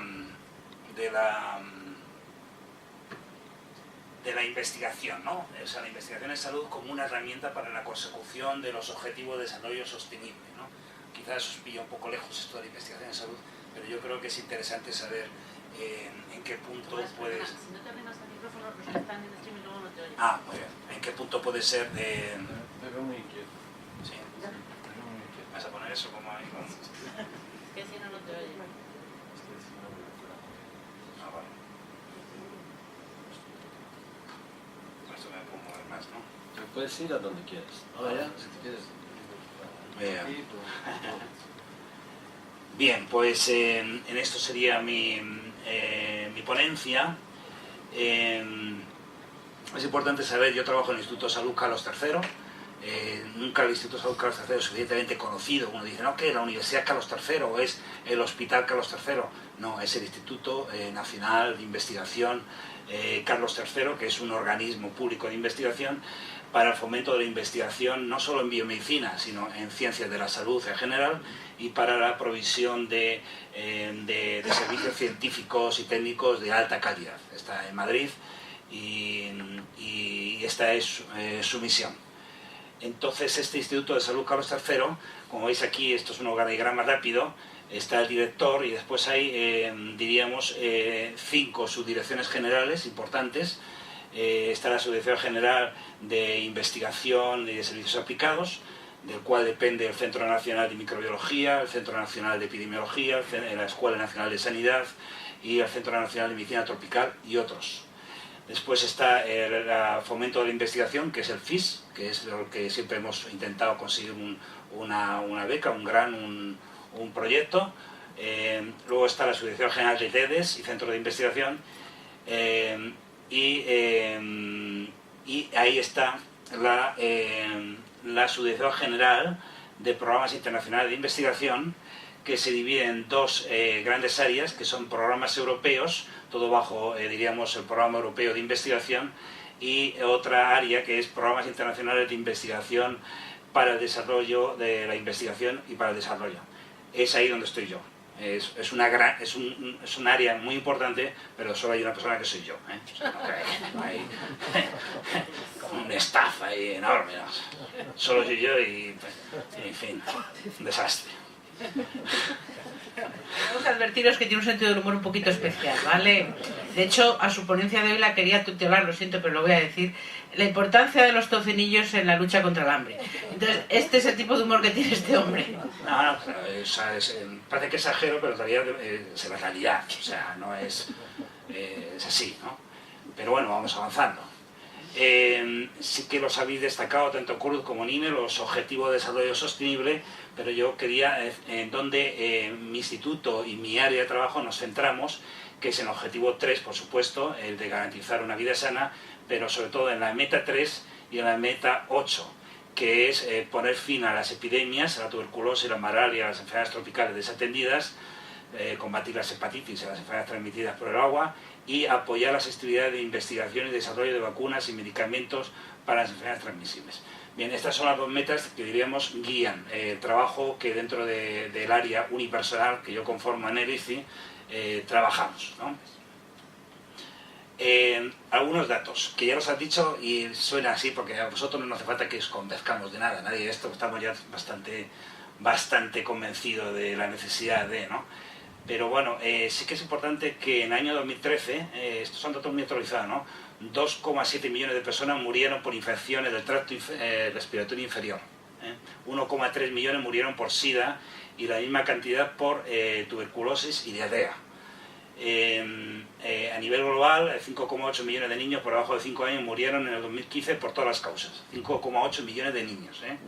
Fíjate, aquí en España, aquí en Segovia, muere uno y se forma una escandalera brutal, ¿no? Bueno, pues esto. 1,7 millones de esos niños murieron por enfermedades por las que existen vacunas eficaces o tratamientos eficaces. Y un 93% de la carga mundial de mortalidad prevenible ocurre en los países de medianos y bajos ingresos. Bien, pues dicho esto que justifica, es importante que sepamos cuando, aquí hay compañeros que han estado en proyectos de cooperación, creo que tú has estado, ¿no? ¿O no? Bueno, por los que habéis estado, cuando vamos a una situación de cooperación ante un problema de salud, intentamos decidir, bueno, qué estrategia vamos a utilizar para abordar ese problema de salud, ¿no? Y entonces vemos, bueno, no, vamos a hacer prevención mediante una intervención médica, vamos a hacer un proyecto de vacunas, o vamos a hacer un proyecto muy centrado en la modificación del comportamiento de las personas que están aquí, vamos a intentar promoción y educación para la salud. O no, es un problema de tipo de vectores transmitidos, vamos a hacer una campaña de erradicación de mosquitos o de vectores. O decidimos que no, el mejor proyecto es, como existe un tratamiento eficaz, vamos a hacer un tratamiento basado en un tratamiento existente, porque hay un tratamiento bueno y lo vamos a aplicar. O a lo mejor decidimos que no, existe un tratamiento que aunque no sea muy eficaz, pero oye, vale la pena intentarlo. En fin, de alguna forma, todos cuando llegamos a un proyecto de cooperación intentamos definir la estrategia que vamos a utilizar. A veces son una, o son 2 o 3 estrategias, o sea, no tiene por qué ser una sola, pero bueno, más o menos hacemos un proceso de selección. pero diríamos que cuando estas estrategias no convencen o convencen muy parcialmente, entonces es cuando tenemos que ir hacia la investigación, ¿no? Y entonces tenemos que decidirnos por la búsqueda de un mejor método de prevención, por la búsqueda de un mejor método de diagnóstico o por la búsqueda de un mejor tratamiento. En este sentido es cuando decidimos que la estrategia debe ser la investigación y seguir investigando sobre ese problema. Entonces, la investigación se convierte en un instrumento muy importante en cualquier proyecto de cooperación. Ahora, cuando hablamos de investigación, ¿de qué investigación estamos hablando? Bueno, pues de investigación de cualquier investigación. O sea, si vemos aquí lo que es el ciclo del conocimiento, como podríamos decir, que es conocer los problemas, comprender la enfermedad y sus causas, desarrollar soluciones, trasladar soluciones a la práctica clínica, garantizar que esa innovación sea accesible a la población y conocer el impacto, que es diríamos, el ciclo de la innovación, el ciclo del conocimiento. Bueno, pues todas estas etapas corresponden a un tipo de investigación. Investigación epidemiológica, investigación biomédica, investigación clínica, investigación en políticas de salud, investigación en servicios de salud y investigación operacional y evaluativa. Cualquiera de estas herramientas investigativas son útiles en el ámbito de la cooperación según cuál sea el caso. Pero ¿cuál es el problema? ¿Cuál es el problema? Bueno, antes de esto vamos a decir, la OMS divide las enfermedades en general, o la Comisión de Macroeconomía y Salud de la OMS definió las enfermedades en 3 categorías. Las categorías tipo 1, 2 y 3, las tipo 1 son aquellas que son de alta prevalencia tanto en países desarrollados como en países pobres o en vía de desarrollo, ¿no?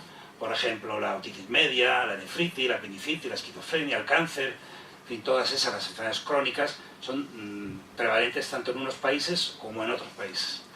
La de tipo 2 son aquellas que aunque tienen... voy a beber un poco de agua. Estoy que no sé.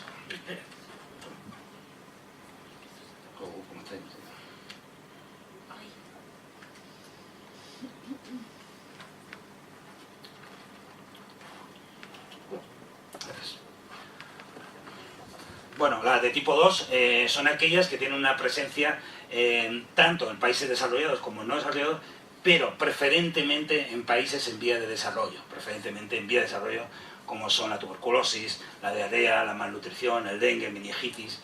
Todas estas enfermedades, aunque se pueden dar en un país como España, pero preferentemente se dan en países pobres o en vía de desarrollo. Y luego están las enfermedades tipo 3, que son también las llamadas enfermedades tropicales, cuya prevalencia es casi exclusiva de los países en vías de desarrollo. A las enfermedades de tipo 2 y 3 se les llama en general, en el ámbito de la investigación, enfermedades relacionadas con la pobreza, porque tienen mucha vinculación con el nivel económico y social. Bien, pues dicho esto, hay un problema en lo que es el mercado farmacéutico mundial, ¿no? Estas enfermedades, como veis aquí, tipo 3, tipo 2, tipo 1, entonces, ¿qué pasa? Que la industria, el mercado farmacéutico internacional, diríamos que están interesados en las enfermedades tipo 1, están parcialmente interesados en las enfermedades tipo 2, desde un punto de vista de beneficio, de coste-beneficio, pero en cambio olvidan completamente las enfermedades de tipo 3. O sea, no les interesa para nada invertir ni en el desarrollo clínico de nuevos fármacos, etcétera, etcétera. Están olvidadas. Por eso las enfermedades tipo 3 se llaman las enfermedades olvidadas, ¿no? Olvidadas. O también se llaman enfermedades de poblaciones olvidadas, ¿no? Bien. Entonces el mercado farmacéutico diríamos que no encuentra un incentivo en estas enfermedades. Y entonces mirar aquí cómo se demuestra cómo, de acuerdo a esta fuente de información, cómo el número de proyectos de investigación clínica y preclínica, de acuerdo al tipo de enfermedad y categoría, en el 2012, como la mayoría de proyectos de investigación que se pusieron en marcha por la industria farmacéutica estaban relacionadas con el cáncer de pulmón, con la diabetes y con el asma. Mientras que enfermedades como SIDA, hepatitis, tuberculosis, tipo 2, estaban bastante ya olvidadas, y ya no diríamos como enfermedades tipo 3, desde un punto de vista de la investigación y la industria, estaban completamente súper olvidadas, ¿no? O sea que... y aquí además lo vemos mejor como a través de esto, cómo vemos que el porcentaje en el mercado farmacéutico mundial, el porcentaje de ventas mundiales de fármacos, de nuevos productos, bueno, pues en América del Norte ocupa un 45% de las ventas mundiales, Europa un 30% y Japón es decir, que diríamos que el mercado farmacéutico se concentra fundamentalmente en los países desarrollados, en los países ricos. En cambio, la India, por ejemplo, o América Latina, pues abarcan o ocupan un porcentaje muy bajo. O sea, quiere decir que el mercado no está funcionando bien en estos países, a pesar de que la demanda puede ser alta, ¿no? Entonces, ¿cómo afecta esto a los países en vía de desarrollo? Bueno, pues se estima que solo un 5% de los gastos mundiales en I+D+I se dedican a problemas sanitarios específicos de los países en vía de desarrollo. Solo un 5%. Se habla de la brecha 10-90, que es muy interesante y solo el 10% de los gastos en I+D+I se dedican a problemas que suponen un 90% de la carga mundial de enfermedad. Por eso se llama la brecha 90-10. La brecha 70-30, que dice que de los gastos en I+D+I en enfermedades olvidadas, 70% se dedican a SIDA, malaria y tuberculosis, mientras que solo un 30% a otras enfermedades que, como luego veremos, tienen mucha más carga de enfermedad y son mucho más en términos de morbio y mortalidad, sin ánimo de quitar importancia a SIDA. Pero a SIDA, la malaria y la tuberculosis se le llama las tres grandes, ¿no? Porque de alguna forma esto. Solo 4 de las 333 nuevas entidades químicas registradas iban dirigidas a enfermedades relacionadas con la pobreza, solo 4 de las 336, y en el 2009 solo 2,4 billones de dólares de 240 billones iban dirigidos a enfermedades tipo 2 y 3. O sea que, como veis, el desequilibrio es enorme y además esto está perfectamente soportado por investigaciones y estudios que se han realizado. Ahora, ¿pero qué está pasando? Bueno, el sector farmacéutico, que es muy importante tenerlo en cuenta, o sea, nosotros no vamos aquí, no, el sector farmacéutico hay que incluirlo para que trabaje en pos de la lucha contra la pobreza, pero el sector farmacéutico está sufriendo unos cambios importantes. Por ejemplo, la productividad en ventas generadas por cada dólar invertido ha decrecido en un 70% entre el 96 y el 2010. O sea, ellos están, diríamos que sus ganancias están siendo, en el 2012 los genéricos representaban un 78% en el mercado por solo un 49%. Masiva oleada de fusión en el sector farmacéutico. La cuota de mercado mundial de los países desarrollados crece muy despacio. ¿Qué pasa? Bueno, que el sector farmacéutico se está contrayendo porque, diríamos, no encuentran el margen de beneficios que a ellos les gustaría. Ellos ya, el tema de una medicina para curar no lo conciben, no les gusta ese concepto de medicinas para curar, les gusta el concepto de medicinas para tratar, o sea, pacientes crónicos, de larga evolución, relativamente jóvenes, que gasten, en fin, enfermedades que generan mucho valor añadido para ellos. Pero en cambio, diríamos que, yo qué sé, pues a lo mejor el cáncer, o por ejemplo, un gran problema de salud que hay ahora, que es la resistencia a antibióticos, bueno, pues a ellos no les interesa invertir en nuevos antibióticos. ¿Por qué? Porque el periodo de efectividad de un nuevo antibiótico es muy corto. Entonces es una inversión enorme. En fin, hay un cambio en ese paradigma de lo que es esto. Y sobre todo hay una cosa muy importante, y es que solo un 8% de un fármaco que entra en fase 1 de un ensayo clínico, solo un 8%,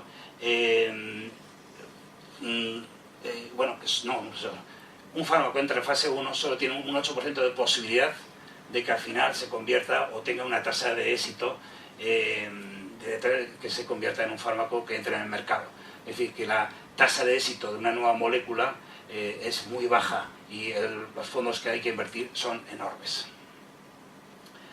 Bien, es importante ver lo que te merecería. Es decir, en realidad, fijaros aquí que enfermedades como la neumonía bacteriana, las diarreas, o las diarreas sobre todo, que tienen una carga de mortalidad y de morbilidad muy alta, luego lo que se gasta en euros, en investigación, esos días, es muy baja. Es decir, que no hay una correlación entre la carga de morbo y mortalidad y los fondos para investigar en ellos, que debería ser lo lógico, ¿no? A más grave es un problema, más invertimos en solucionarlo. Entonces, aquí a nivel mundial no se da esto. Entonces, hay enfermedades que sí, como la tuberculosis y la malaria, pues eso se llaman las 3 grandes, pero hay otras enfermedades como la neumonía, las diarreas o el tracoma, por ejemplo, tracoma, que es una enfermedad muy seria y muy importante, cuya importancia a nivel de inversión es mínima. Bueno, entonces, ¿qué pasa? Pues que ante este fracaso del mercado para las enfermedades 2 y 3, pues entonces es el sector público el que tiene que asumir responsabilidad e invertir sobre ellas, ¿no? Entonces aquí veis la distribución mundial. En el año 2007 el sector público asume un 70% de la financiación, el privado un solo 10%, y el sector filantrópico, que es un sector que está creciendo. Hemos visto la polémica de Amancio Ortega, que quería invertir en esto. Bueno, pues es un sector creciente, pero todavía su presencia en la inversión en I+D+I es relativamente es baja, pero es relevante ya. Bien, entonces, ¿cuál sería la solución, no? Bueno, la solución en principio sería que toda esta maraña que veis aquí de organizaciones, ¿no? Que son organizaciones diferentes, organizaciones público-privadas, gubernamentales, bueno, pues todas esas pasaría porque se pusieran de acuerdo, muchas de ellas, ¿no? Es decir, o sea, existe una alta fragmentación de todo lo que son los actores que luchan por mejorar la situación, ¿no? Eso sería un principio de esto, de solución, buscar una mayor coherencia, complementariedad y alineamiento, ¿no? Pero bueno, es importante para solucionarlo que haya más investigación y más innovación. Pero no solo basta que haya más investigación y más innovación. O sea, ¿de qué vale tener nuevos productos? ¿No? Como comentaba Cruz antes, la importancia de los sistemas de salud. ¿De qué te vale tener un nuevo medicamento para la malaria si resulta que bueno, pues tienes un sistema de salud muy frágil, los médicos no están preparados, etcétera? O sea, si ese producto no es accesible. La disponibilidad también, que exista verdaderamente. Ahora, bueno, pues los derivados del tratamiento de la malaria, de los artesonatos, que es una planta, pues parece ser que se están acabando, ¿no? Entonces está cada vez menos disponible, ¿no? Para tratar la malaria, y se está intentando mejorar la disponibilidad a través de medicamentos sintéticos, ¿no? Esto. La aceptabilidad, o sea, no todos los medicamentos que gusten aquí gustan en Etiopía, o gustan o son aceptables en Mozambique, ¿no? Ya queda poco, ¿eh?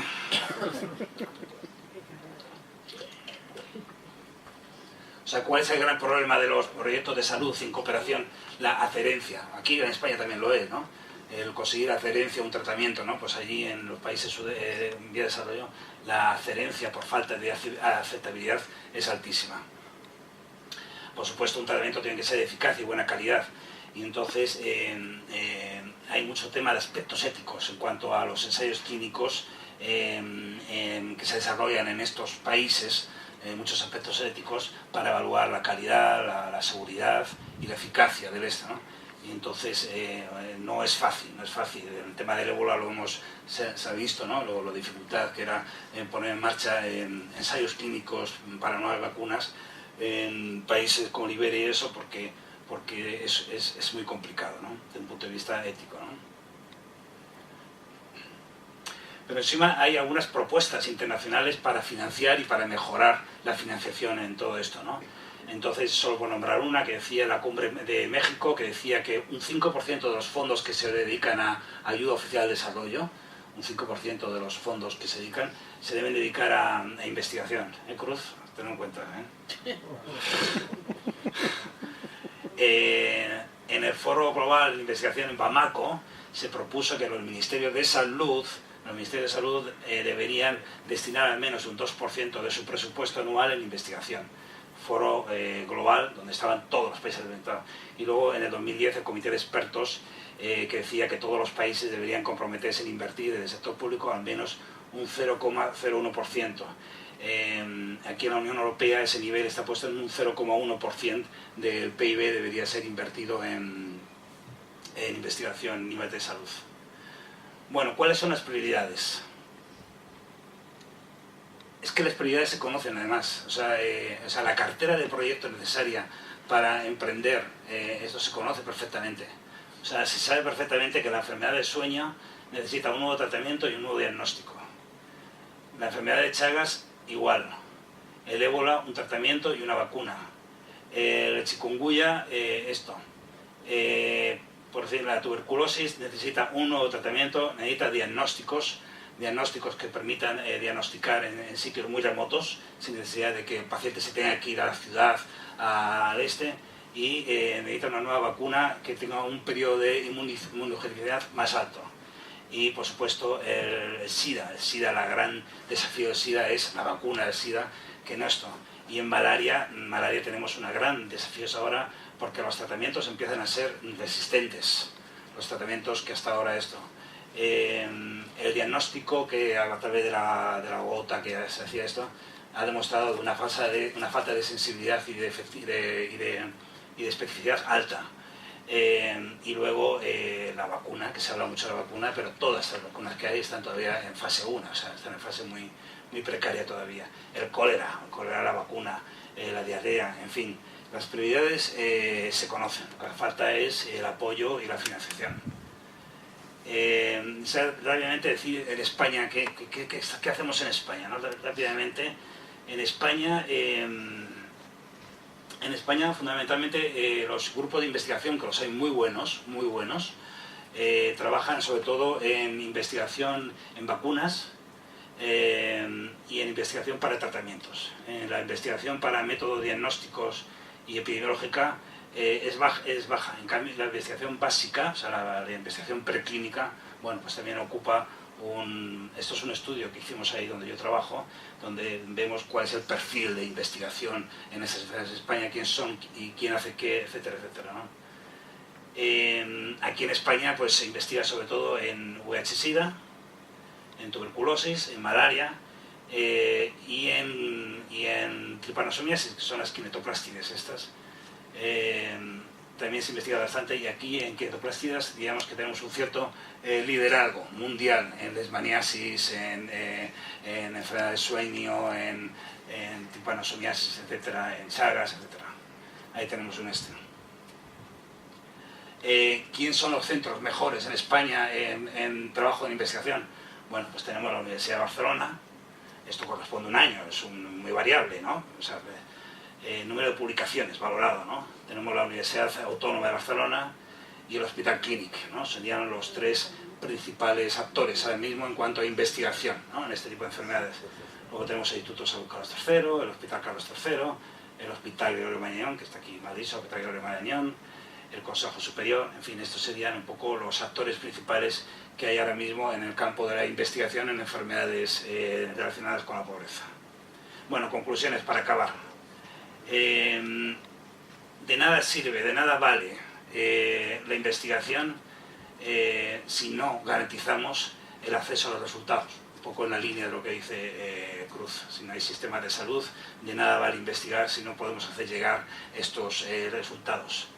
La propiedad intelectual, las patentes, deja de ser un incentivo cuando hablamos de enfermedades relacionadas con la pobreza.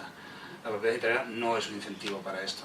O sea, les da igual a las biofarmas tener una patente o dos, exactamente igual, no les interesa desde un punto de vista. La investigación operacional o evaluativa es una prioridad. Hoy el gran desafío de la salud pública es demostrar la efectividad de las intervenciones que hacemos. Ese está reconocido a nivel internacional. Tenemos que saber si somos efectivos con el tratamiento de prevención del cáncer de mama, si es efectivo o no, con la prevención del tratamiento del cáncer colorectal, si verdaderamente sirve o no sirve. Ese es el gran desafío que hoy tenemos en todo lo que es el sistema mundial de salud, conocer la efectividad de nuestra. La investigación en salud en cualquiera de sus metodologías es un instrumento de primer orden en la lucha contra la pobreza, y no solo por la lucha contra la pobreza, sino que aquel país que investiga más, tiene un desarrollo económico y social también más fuerte, porque la investigación genera recursos y genera infraestructuras y genera esto, o sea, que contribuye no solo a luchar contra la pobreza, sino que también contribuye a mejorar el nivel económico y social de ese país. Y, por último, la inequidad en salud no es un patrimonio de los países pobres. O sea, la inequidad en salud la tenemos hoy en España, y cada vez más, y en todos los países desarrollados. O sea, si queremos trabajar en cooperación no nos tenemos que ir a Mozambique, podemos trabajar aquí, en España, en los países. Pero es importante que esa inequidad la investiguemos, la conozcamos, ¿no? Y conozcamos y veamos evidencias que puedan transformarse en, podamos hacer incidencia política, como decía Yolanda antes, para cambio de políticas que mejoren la equidad sanitaria. Por lo tanto, la investigación desde los centros de salud, por ejemplo, de Segovia, eso, para conocer las inequidades en salud y poder ver esto, es súper importante y fundamental, o sea que no piensen en mejor. Y nada más, gracias por vuestra atención.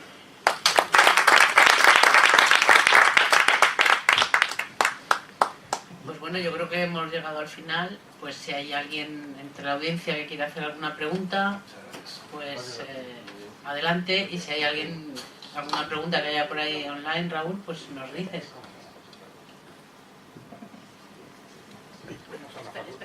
Espera un segundo que tenga el micrófono porque si no, no lo oye. ¿Cómo son las facultades de medicina en esos países?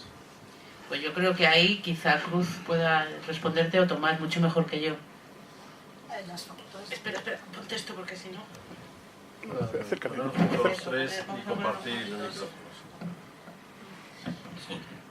Bueno, yo creo que depende, digamos, en algunos países, puedo decir, en algunos, por ejemplo, en Mozambique, en la Facultad de Medicina, ahora se están creando, en los últimos años se han creado muchas facultades de medicina, porque hace unos años, hace 20 o hace 15 en Mozambique estaba la Universidad Central de Maputo, donde se formaban todos los médicos y todos los profesionales de salud, no todos, porque luego había escuelas, por ejemplo, de enfermería en las provincias, pero para médicos era solamente la capital. Pero ahora hay, por ejemplo, en todas las provincias prácticamente.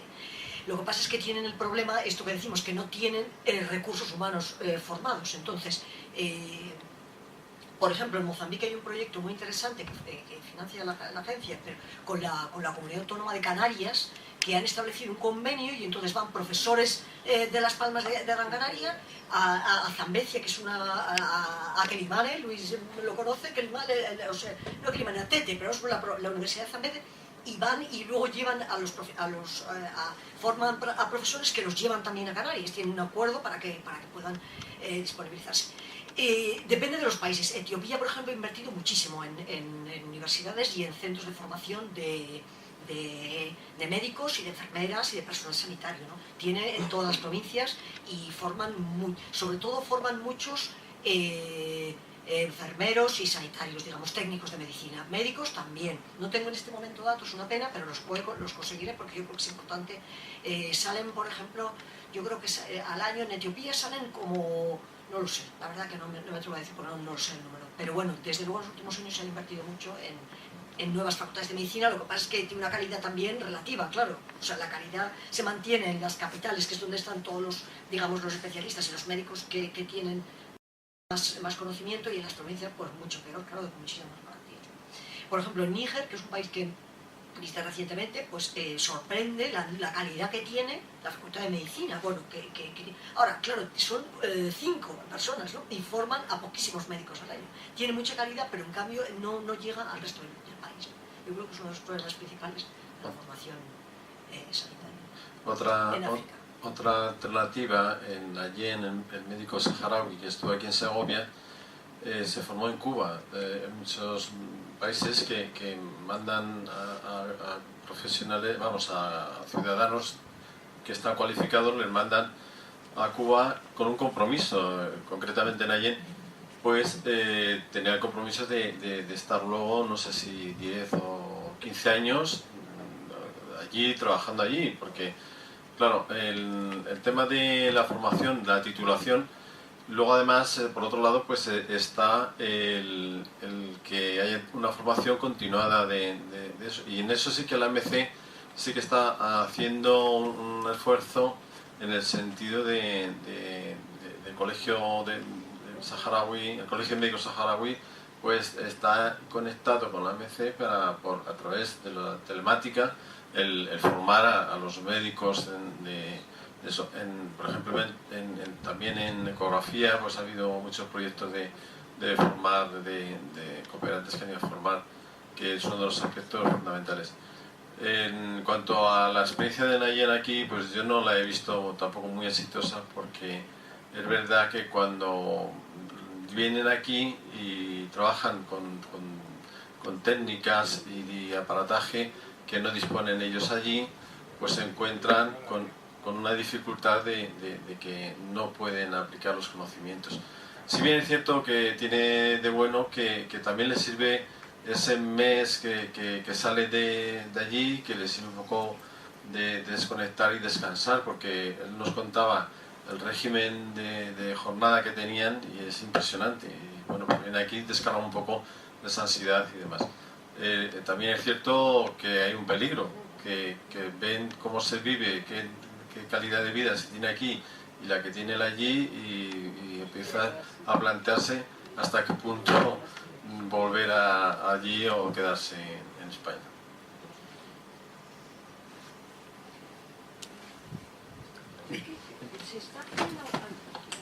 Perdona un segundo, es que si no, no se oye. Perdón. No está. Ya está.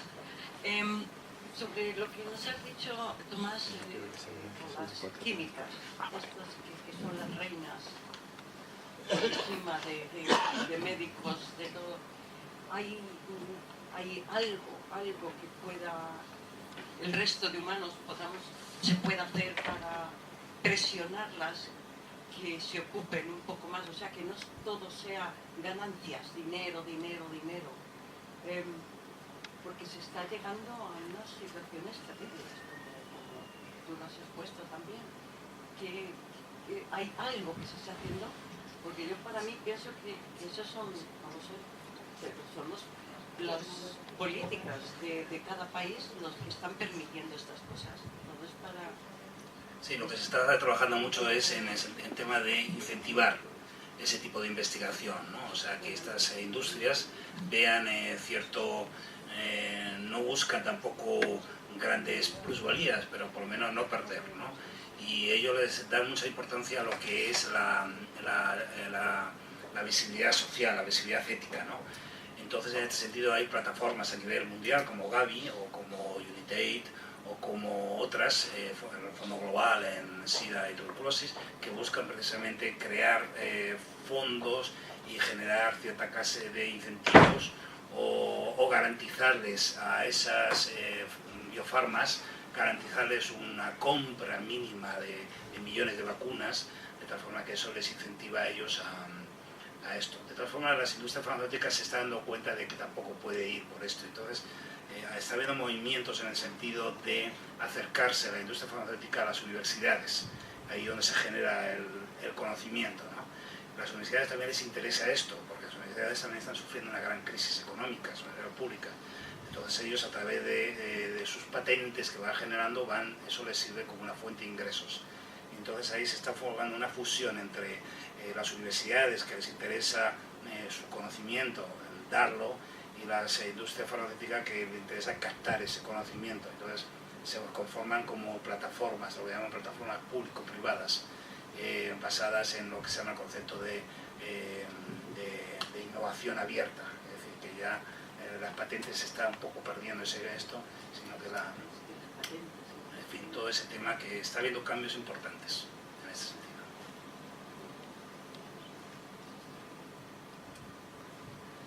Y yo quería preguntar, yo sé que soy muy famoso de los medios técnicos, de las videoconferencias y de esto. La telemedicina, en este tipo de colaboración, de participación en la ayuda, ¿se está empleando? ¿Hay un futuro en la telemedicina? Pues sabemos que, hombre, pienso que es difícil a lo mejor plantearse intervenciones a distancia o no sé, pero a lo mejor para otras cosas, pues de dermatología o otros asuntos, yo creo que podría ser que tenía el Da Vinci, pues a lo mejor llevarlo hasta allí pues es más complicado, porque eso requiere un mantenimiento, y el día que se rompe el botoncito no sé cuántos, audio muy buenas, pero bueno, una webcam yo creo que está a la altura de todo el mundo, ¿no? Yo creo que sí, yo creo que es... Sí, yo creo que sí, que la telemedicina es un instrumento súper interesante y de hecho en dermatología, por ejemplo, ahora la Sociedad Española de Dermatología va a presentar un proyecto de innovación muy bonito, por ejemplo, para transmitir, para conectar en este programa de apoyo a la formación especializada para apoyar, bueno, en Mozambique y en otros países, ¿no? Porque la dermatología, por ejemplo, es una especialidad que tiene muchísimas posibilidades de ser apoyada por la telemedicina, ¿no? Y yo creo que en todo, en general, en todas las especialidades.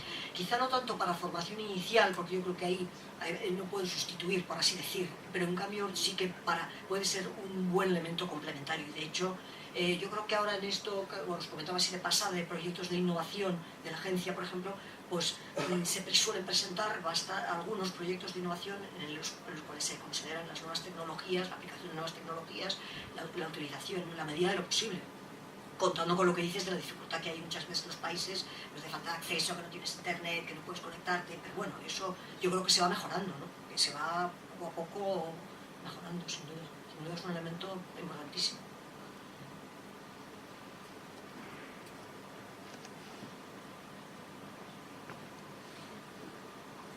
Pues si no hay ninguna pregunta más y no tenemos nada por ahí, pues muchísimas gracias a todos por haber venido y nos veremos en alguna otra ocasión. Yo, antes de que se vayan, tenemos un regalín para que tengan un recuerdo del Colegio de Médicos de Segovia, que tenemos una figura. Estoy mirando porque es doctor, yo no.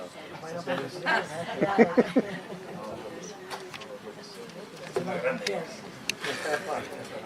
Muchas gracias.